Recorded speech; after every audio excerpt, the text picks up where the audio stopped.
हरे कृष्णा। भगवत गीता की इस वीडियो में हम शुरू करेंगे 13वें अध्याय का 21वां श्लोक।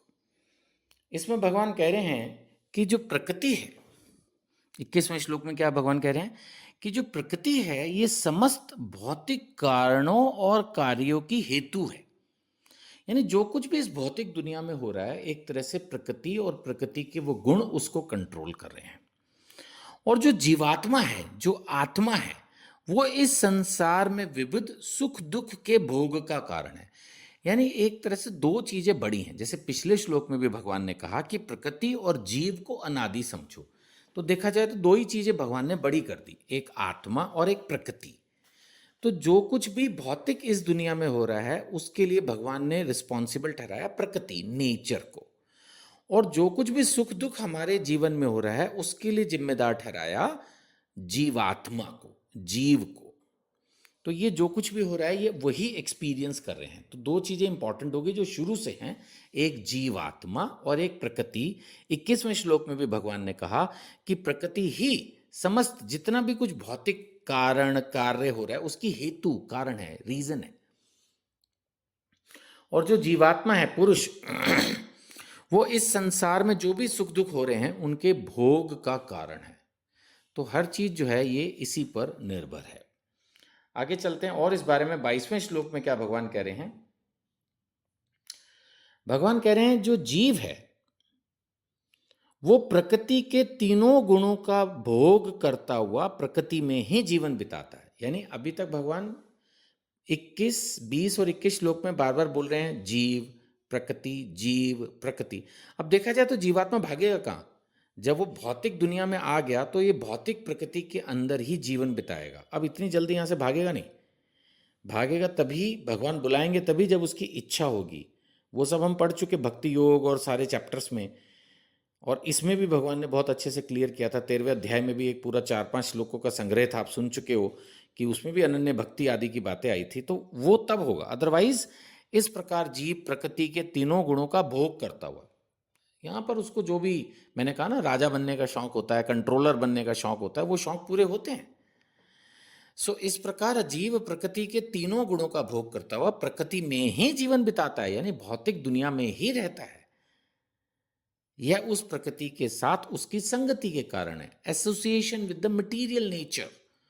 प्रकृति में रहना, प्रकृति का संग, यानी उसी के साथ। इस तरह उसे उत्तम और अधम योनियां मिलती रहती हैं। उत्तम योनि है मनुष्य की, देवताओं की।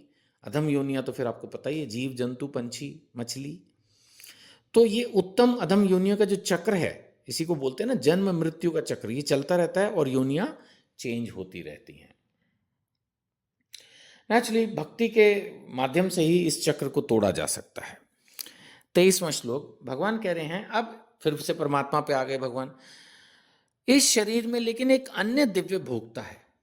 एक तो हमें भी भोक्ता कहा, जीवात्मा को भी, लेकिन हमें पता है कि हृदय में परमात्मा भी है। तो भगवान कह रहे हैं कि इस शरीर में एक अन्य दिव्य भोक्ता है जो ईश्वर है, परम स्वामी है और साक्षी और अनुमति देने के रूप में विद्यमान है। हमने पहले आपको कई बार बताया कि परमात्मा हृदय में स्थित है। वो हमारे हर कर्म, वचन, व्यवहार, मन की इच्छाओं को पढ़ लेता है, देख लेता है, ऑब्जर्व कर लेता है, नोट कर लेता है, और उसके हिसाब से ही हमें हमें आगे आने वाला जीवन, इस जीवन में और अगले जीवन में प्राप्त होता है। सो साक्षी और अनुमति देने वाले के रूप में विद्यमान है और परमात्मा कहलाता है। बहुत क्लियरली यहाँ पर फिर से लिखा है। एक और श्लोक हम ले रहे हैं इसमें, 24वां श्लोक। आगे भगवान कह रहे हैं जो व्यक्ति प्रकृति, जीव और प्रकृति के गुणों की अंत्यक्रिया, इंट्रैक्शन से संबंधित इस विचारधारा को समझ लेता है, फिलॉसफी को क्लियर कर लेता है, यानी कंफ्यूज नहीं हो रहा। वो भगवान का भक्त है। वो समझ रहा है कि भगवान ने प्रकृति क्रिएट की, वो समझ रहा है कि मैं जीवात्मा हूं, भगवान का अंश हूं, वो समझ रहा है कि भगवान ने परमात्मा को भी भेजा है, वो समझ रहा है कि प्रकृति के 3 गुण हैं, फिलहाल अब मैं यहाँ आ गया हूं तो मुझे इन्हीं तीनों गुणों को भोगना है। वो ये समझ रहा है कि परमात्मा हमारा कंट्रोलर है। वो ये समझता है कि भाई एक आध्यात्मिक जगत है, वैसे तो असंख्य आध्यात्मिक जगत है, वैसे मतलब समझने के लिए, बोलने के लिए एक आध्यात्मिक जगत होता है।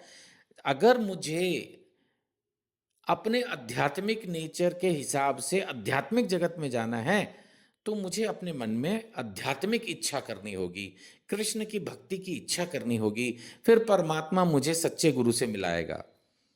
कभी कभी प्रश्न उत्तर में कुछ भक्त पूछ लेते हैं कि सच्चा गुरु कहाँ मिलता है। सच्चा गुरु किसी को भी मिल जाएगा, पहले आप सच्चे भक्त तो बनिए। आपके अंदर अगर सच में सच्ची अभिलाषा होगी गुरु के पास जाने की, तो भगवान तुरंत आपको सच्चे गुरु से मिलवा देंगे। वो उनको देर नहीं, वो तो खुद ढूंढ रहे हैं आपको। हम तो एक तरह से उनके गुमे हुए बालक हैं, वो चाहते हैं कि हम उन तक वापस पहुंचे। मन में लेकिन क्या सच्ची इच्छा है? एक्चुअली हम जिस घर के, जिस ऑफिस के, फैक्ट्री के भगवान बने बैठे हैं, हमें उसमें भगवान बनने में इतना मजा आ रहा है कि भगवान की भक्ति में इंटरेस्ट ही नहीं है।